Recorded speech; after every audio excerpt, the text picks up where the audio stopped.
Namun dibalik ibadah yang sangat agung, ya, sepanjang dia sudah menikah sampai akhir pernikahannya, sampai akhir hayat, dia dalam keadaan beribadah, karena dalam keluarga itu banyak sekali ibadah-ibadah yang bisa dikerjakan, termasuk membahagiakan keluarga, menafkahi keluarga, dan seterusnya. Nah, namun dibalik itu, terkadang dalam suatu rumah tangga ini seringkali banyak terjadi kemungkaran-kemungkaran. Ya, kalau kita lihat ini banyak terjadi. Biasanya kemungkaran-kemungkaran itu terjadi karena kalau enggak hawa nafsu, ya jahil. Ya, hawa nafsu, misalkan hawa nafsu pengen melakukan ini, melakukan itu, padahal itu dilarang.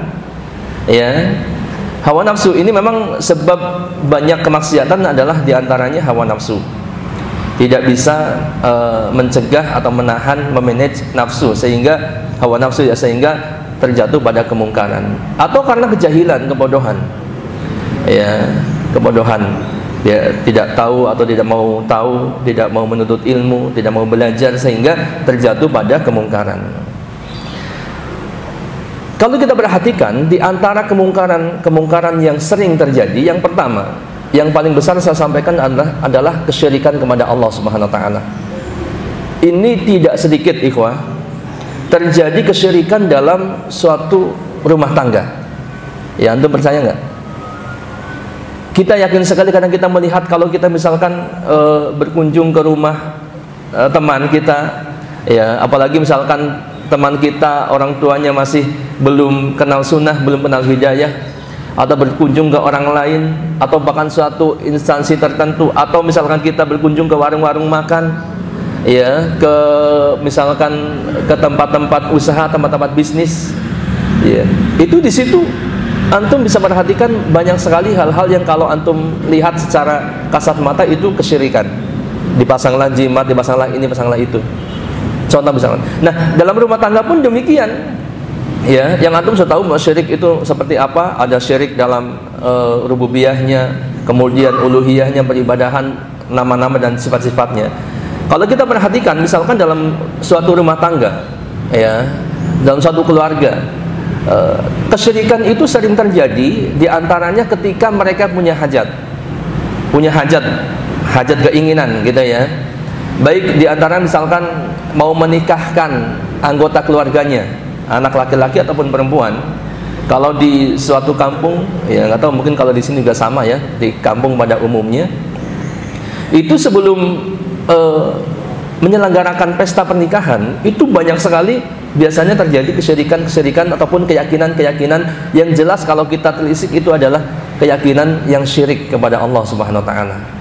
Ya, misalkan ya sebelum hajatan saja misalkan harus apa istilahnya, ziarah ke makam tertentu, ya, kemudian setelah itu ada pawangnya, pawang hujan kah, ya, ataupun pawang-pawang yang lainnya, ya, kemudian ditaruh sesajen di setiap pojok-pojok rumah atau di pojok-pojok tenda, ya, itu masih terjadi sampai sekarang. Bahkan sekedar untuk nyunatin anaknya yang laki-laki yang kecil pun begitu, ya, masih banyak sekali terjadi kesyirikan di sana. Nah, kemudian ketika punya hajat atau keperluan membuka usaha bisnis, ini pun sama, ya, tidak sedikit orang yang mau berbisnis, mau membuka usaha, baik kecil maupun apalagi besar, mereka terlebih dahulu datang ke tempat-tempat tertentu yang dianggapnya tempat keramat, ya, misalkan ke gunung ini, ke gunung itu, ya, ke Panembahan ini, Panembahan itu. Untuk apa? Untuk minta restu, ya, supaya usahanya, bisnisnya dalam keluarganya itu bisa lancar. Nah, kemudian bahkan melamar kerja di instansi tertentu pun begitu. Anaknya yang laki-laki, yang perempuan, ya, dia mau melamar kerja, boleh jadi anaknya tahu ataupun nggak tahu, tapi orang tuanya di belakangnya ternyata diam-diam dia datang ke orang pintar. Ini anak saya, si fulanah mau melamar kerja. Di belakangnya orang tua mereka itu datang ke orang pintar untuk dibantu, ya, sehingga bisa lulus tes, lulus ujian atau diterima dalam melamar kerja tersebut. Belum lagi kemudian ketika anggota keluarga sakit, Ya, pun begitu tidak sedikit mereka yang datang kepada orang pintar, bukan mengobati dengan cara-cara yang dibenarkan di dalam Islam atau minimal yang mubah, datang ke dokter kayak gitu ya, berobat dengan obat-obat yang dibolehkan. Ya, lebih bagus lagi kalau berobat dengan Al-Qur'an, berobat dengan minuman-minuman ataupun makanan yang dianjurkan dalam Islam. Ya, namun tidak sedikit orang atau suatu keluarga yang ketika anggota keluarganya sakit, mereka justru datangnya langsung kepada orang pintar, kepada yang kalau kita lihat orang pintar itu sudah dipastikan itu dukun. Ya, walaupun misalkan pakaiannya pakaian Islami, tapi pada hakikatnya kita tahulah bahwa itu dukun. Mereka datangnya ke situ, ya, untuk mencari kesembuhan daripada orang anggota keluarganya yang sakit. Ya. Nah, kemudian di rumah-rumah mereka pun, ya mungkin tujuannya untuk menghindari kesempitan keluarga supaya rezekinya mudah gitu ya, supaya nggak ada bahaya. Kadang-kadang kalau kita lihat, kita mau masuk pintu, kita begitu duduk di ruang tamu, kita melihat ke atas, di atas pintu ada gantungan-gantungan. Ya, apa itu kalau bukan jimat yang ditujukan minta perlindungan kepada selain Allah. Nah, itu banyak terjadi di dalam suatu atau sebuah keluarga. Dosa yang paling besar. Ya, seperti dalam surat Luqman, Allah Subhanahu wa taala berfirman, "Inna syirka la dzulmun adzim." Ya, kesyirikan adalah dosa yang paling besar. Sehingga konsekuensi daripada orang yang berbuat syirik ini pun sangat besar.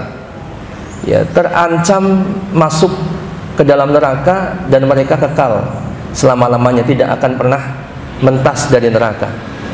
Ya, diharamkan masuk surga, tempatnya adalah neraka dan mereka khalidina fiha, mereka kekal di dalamnya. Surat Al-Maidah ayat yang ke-72, innahu may yusyrik billah faqad haramallahu alaihil jannah wa ma'wahun nar wa ma lidzalimin min ansar. Sesungguhnya orang-orang yang mempersekutukan Allah, Allah katakan faqad haramallahu alaihil jannah, sungguh Allah telah haramkan baginya surga. Allah haramkan baginya surga, dan Allah tegaskan wa ma'wahun nar, tempat kembalinya itu neraka. Ya, wa ma lidzalimin min ansar, dan tidak ada seorang penolong pun bagi orang-orang yang zalim itu. Ya, innal ladzina kafaru min ahlil kitabi wal musyrikin fi nari jahannam khalidina fiha ulaika hum syarrul bariyah. Sesungguhnya orang-orang kafir, ya, orang-orang kafir termasuk orang musyrik, disebutkan orang kafir di sini, yakni ahli kitab, orang-orang musyrik, mereka itu masuk ke neraka jahanam, mereka kekal di dalamnya, dan mereka itu adalah seburuk-buruk makhluk. Nah, ini jamaah yang berbahagia, ya, dan ini pastinya jangan sampai terjadi dalam rumah tangga kita dan rumah tangga saudara-saudara kita. Ya, termasuk orang tua kita berusaha semaksimal mungkin untuk memberikan pemahaman kepada mereka supaya mereka terhindar dari perbuatan syirik yang terjadi di dalam rumah-rumah kita. Walaupun mungkin sulit, tapi kita terus berusaha, ya.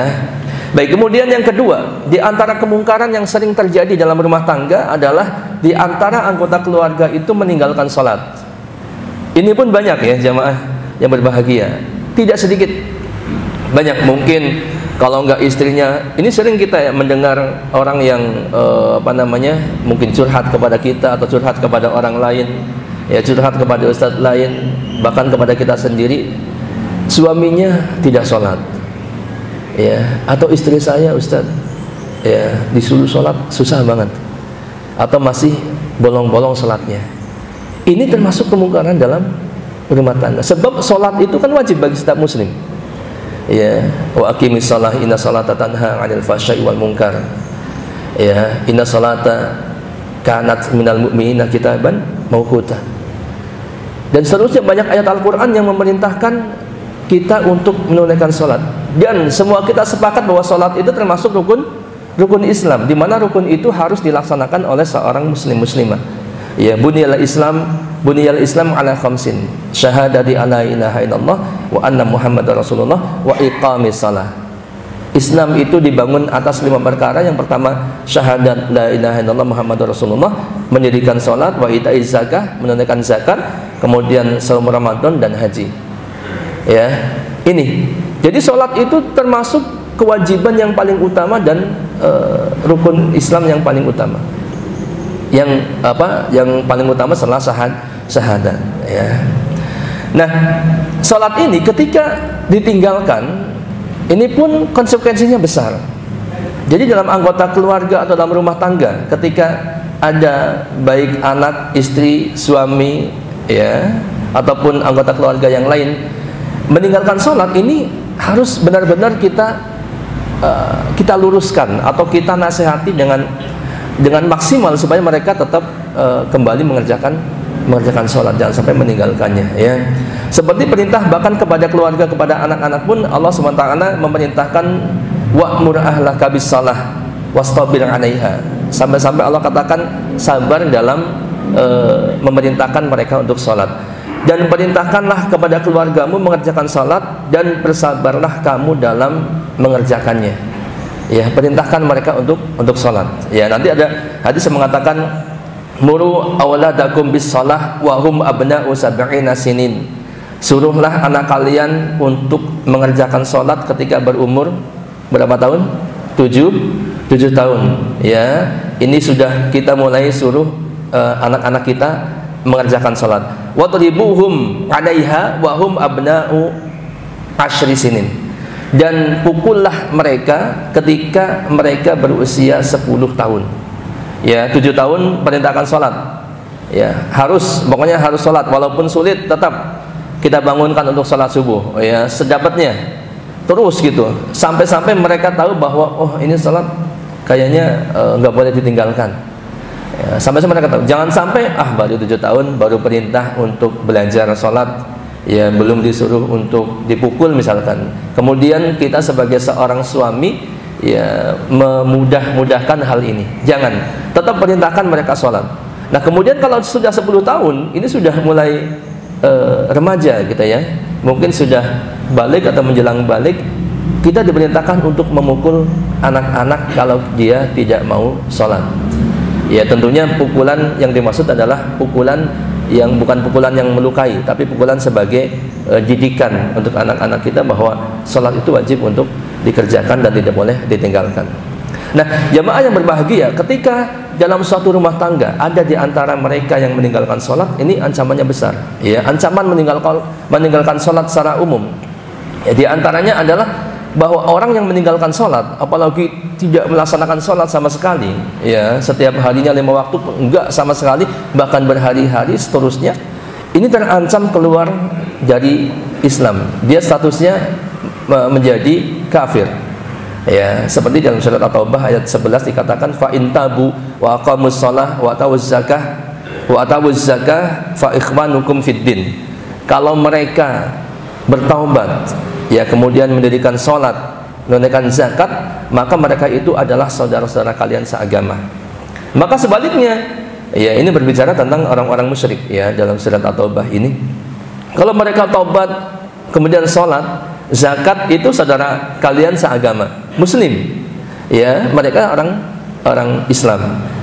Berarti sebaliknya pemahamannya, kalau mereka nggak sholat, ya, nggak bertaubat, nggak sholat, kemudian tidak menunaikan zakat, ya, maka ini berarti bukan saudara kita seagama. Pun demikian orang-orang yang tidak mengerjakan sholat ini terancam, ya, ngeri sekali, terancam potensi dia menjadi orang kafir statusnya, ya.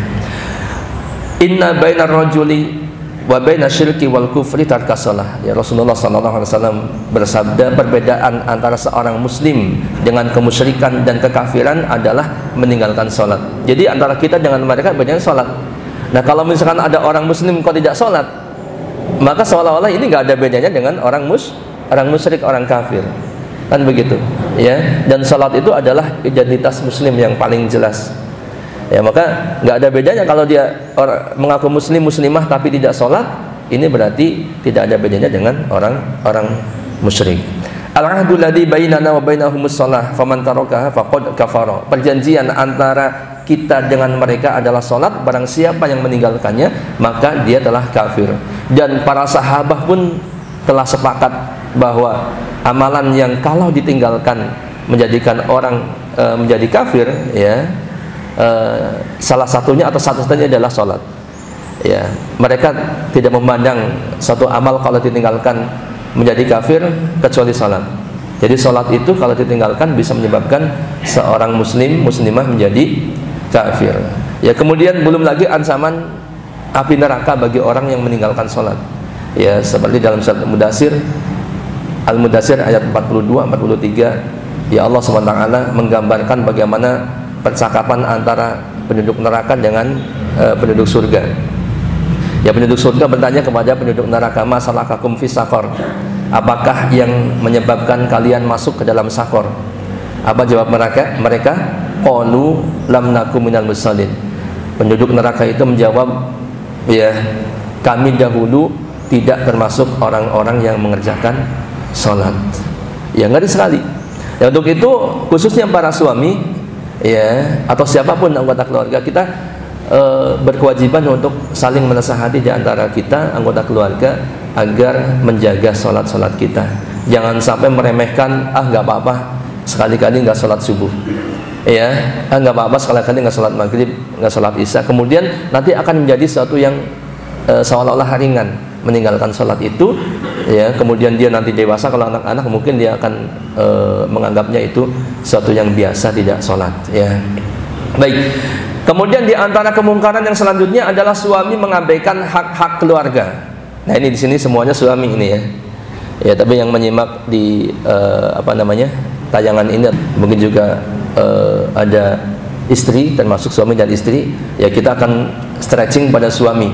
Jadi suami mengabaikan hak-hak keluarga. Ini termasuk kemungkaran yang sangat besar. Ya, ada satu riwayat bahwa Abu Darda itu dia sudah tidak lagi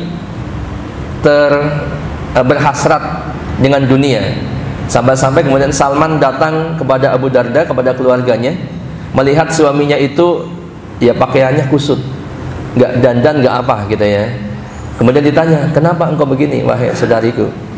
Ya, dia mengatakan, Abu Darda, suamiku, ya, saudaramu, yaitu Abu Darda, sudah tidak hasrat kepada dunia. Ya, nah kemudian Abu Darda datang menyiapkan makanan, memberikan makanan kepada Salman. Ya, silakan makan, aku lagi puasa. Ya, kemudian apa kata Salman? Salman bilang, saya nggak akan makan sampai engkau juga makan. Maka Abu Darda kemudian makan. Ya, nah kemudian di suatu malam Abu Darda bangun mau sholat tahajud. Ya, Salman kemudian datang, tidur. Ya, tidur, jangan sholat, tidur, terus bangun lagi, suruh tidur lagi. Nah kemudian di akhir malam baru Salman membangunkan Abu Darda, bangun sholat, kemudian sholat berdua, ya, sholat berdua. Nah kemudian Salman berkata, faqala lahu Salman, inna rabbika alaika haqqan, sesungguhnya inna li rabbika alaika haqqan, sesungguhnya untuk Rabbmu ada hak, wali nafsika alaika haqqan, dan bagi dirimu ada hak, wali ahlika alaika haqqan, dan bagi keluargamu juga ada hak, wa a'ti kulladzi haqqin haqqahu, maka penuhilah masing-masing hak-hak tersebut. Ya, jadi pun demikian, kita punya hak, keluarga kita pun punya hak. Ya, jangan sampai kemudian kita nggak merasa tadi kalau misalkan asik beribadah gitu, ya, asik keluar ke sana ke sini, tapi kita lupakan hak keluarga. Ya, ada yang seperti itu, tinggalkan keluarga sekian lama tapi keluarga tidak dicukupi hak-haknya.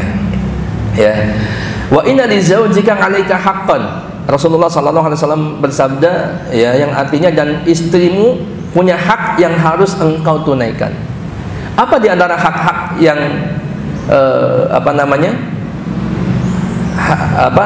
harus didapatkan oleh keluarga, dan ini terkadang sering dilalaikan oleh suami? Yang pertama adalah hak mendapatkan nafkah lahir dan batin. Ya, nafkah lahir dan batin. Wa 'alal mauludi lahu rizquhunna wa kiswatuhunna bil ma'ruf. dan kewajiban ayah suami memberi makan dan pakaian kepada para ibu dengan cara yang ma'ruf. Jadi wajib bagi suami ini untuk menafkahi keluarganya dengan cara yang ma'ruf, yakni dengan cara standar bagaimana layaknya suami memberi nafkah pada suatu daerah tertentu.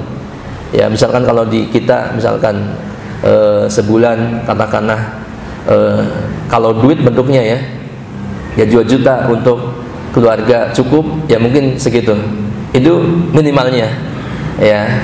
Walaupun kalau misalnya nggak mampu ya sesuai dengan kesanggupannya ya. Maka dalam surat At-Talaq dikatakan liyunfik du sa'atin min sa'atihi wa man qudira 'alaihi rizquhu falyunfik mimma atahullah la yukallifullahu nafsan illa ma ataha. Hendaklah orang yang mampu itu memberi nafkah menurut kemampuannya. Jadi kalau antum mampu memberi nafkah yang besar ya, lebih dari cukup, maka kasih yang banyak ya. Dan orang yang disempitkan rezekinya, kalau dia tidak mampu, ternyata qadarullah rezekinya seret gitu ya, maka hendaklah dia memberi nafkah dari harta yang Allah berikan kepadanya. Artinya tetap dia dituntut untuk memberi nafkah sesuai dengan kesanggupannya ya, sesuai dengan kesanggupannya. Jadi bukan berarti terus kemudian aduh saya nggak mampu udah dibiarkan, apalagi nggak berusaha, ini berarti termasuk melalaikan hak-hak keluarganya ataupun kewajiban dia memberi nafkah kepada keluarganya ataupun kepada istrinya. Suatu riwayat yang sangat masyhur dan insya Allah kita semua sering mendengar riwayat ini, yang ini menunjukkan bahwa nafkah, mencukupi nafkah itu benar-benar sangat ditekankan di dalam Islam ya. Sampai-sampai Hindun binti Utbah, yaitu istrinya Abu Sufyan, dia datang kepada Rasulullah SAW ya, mengadukan kepada beliau, ya Rasulullah, Abu Sufyan suamiku ini orangnya sangat pelit ya, ini pelit kepada dia, walaupun boleh jadi pelitnya itu sebenarnya kepada istrinya, tapi kepada yang lain, di hal-hal yang lain beliau tidak pelit. Jadi jangan di generalisir bahwa beliau itu pelit ke semuanya, tidak ya. Kebetulan mungkin berhitungan kepada istrinya gitu ya. Suamiku sangat pelit ya, dia memberi nafkah kepadaku dan anak-anak itu nggak cukup ya. Maka kemudian saya mengambil diam-diam uang suamiku dari dompetnya misalnya atau dari kantongnya ya. Apakah saya bersalah, berdosa, atau bolehkah saya mengambil uang dari suamiku? Maka Rasulullah SAW mengatakan khudi min malihi bil ma'ruf ma yakfiki wa yakfi baniki. Ambil, silahkan ambil dari hartanya dengan ma'ruf, dengan yang dengan ma'ruf, apa-apa yang dengan baik, maksudnya dengan wajar, apa-apa yang bisa mencukupi kamu dan anak-anakmu ya. Rasulullah kemudian tidak melarang, oh nggak boleh gitu ya. Nah, ini menandakan bahwa nafkah, mencukupi nafkah kepada keluarga itu sangat ditekankan, sampai-sampai istri ngambil harta suaminya tanpa sepengetahuannya, ini pun dibolehkan ya, karena merasa kurang cukup nafkahnya. Nah, maka sebagai seorang suami ini ketika mengabaikan hak keluarga mendapatkan nafkah berarti ini termasuk kemungkaran yang sangat besar. Kafabil mar'i isman ayyudu'a man yakut. Cukuplah sebagai dosa bagi suami yang menyia-nyiakan orang yang menjadi tanggungannya. Dosa gitu ya. Nah, ini nafkah. Kemudian di antara hak keluarga yang ini kadang diabaikan oleh suami ya, ini adalah pergaulan yang baik dan perlakuan yang baik. Ini ikhwah.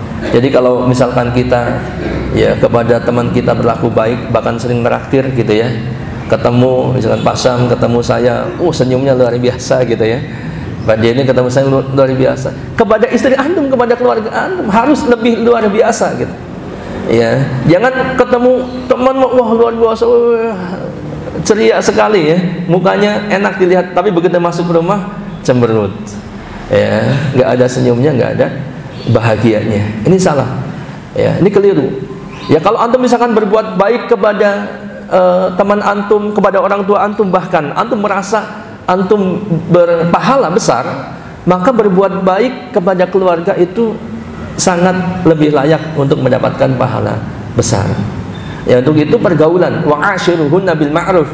Pergaulilah mereka, keluarga antum, dengan cara yang ma'ruf. Ingat-ingat itu terus, sampai-sampai saking besarnya hak-hak pergaulan yang baik, yang ma'ruf kepada keluarga, ya sampai-sampai kita diperintahkan untuk saling berwasiat di antara ikhwan. Kalau ketemu, ya akhi, gimana keluarga antum? Gimana ya kabarnya? Antum sudah ini sudah itu belum? Udah jalan-jalan belum sama keluarga? Ya, kalau hari Minggu jangan pingpong terus nih, Pak Bejun mana?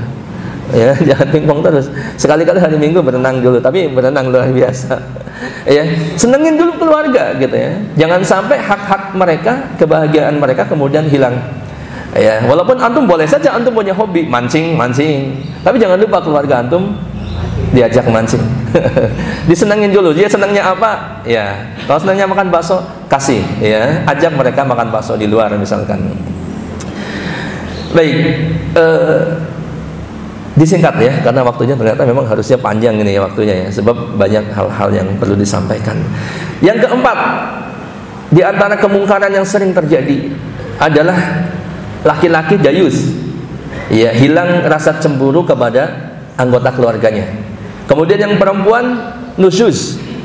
Nusyuz itu durhaka kepada suami, tidak taat kepada suami, atau melakukan pelanggaran kemaksiatan. Ya, dayus ini singkatnya adalah hilang rasa cemburu. Kalau ada laki-laki melihat misalkan istrinya, ya, ataupun anak perempuannya, atau bahkan anak laki-lakinya, contoh melakukan hal-hal yang dilarang dalam Islam, misalkan keluar rumah membuka aurat gitu ya, atau pakaiannya terlalu tipis, pakaian terlalu ngetat keluar rumah, ya, ataupun dia posting di media sosialnya dilihat oleh orang lain, hal-hal yang seperti itu, kemudian sang suami tidak cemburu, ya, tidak atau merasa biasa saja, tidak merasa bahwa ini adalah kesalahan yang harus diluruskan, maka ini adalah dayus. Ya, dayus. Dan dayus ini disebutkan dalam surat An-Nisa ayat 34 tentang istri yang nusyuz tadi, suaminya itu harus apa? Ya, jadi kita dibimbing, wallati takhafuna nusyuzahunna fa'iduhunna wahjuruhunna fil madaji' wadribuhun. Perempuan-perempuan yang engkau khawatirkan nusyuznya, maka jangan dibiarkan gitu ya. Berilah mereka nasihat. Ya, tinggalkanlah mereka di tempat tidur. Pisah ranjang. Tapi ini tepatnya sebenarnya untuk orang yang berpoligami ya. Pisah ranjang. Kalau nggak poligami, kalau istri satu-satunya pisah ranjang, yang rugi antum.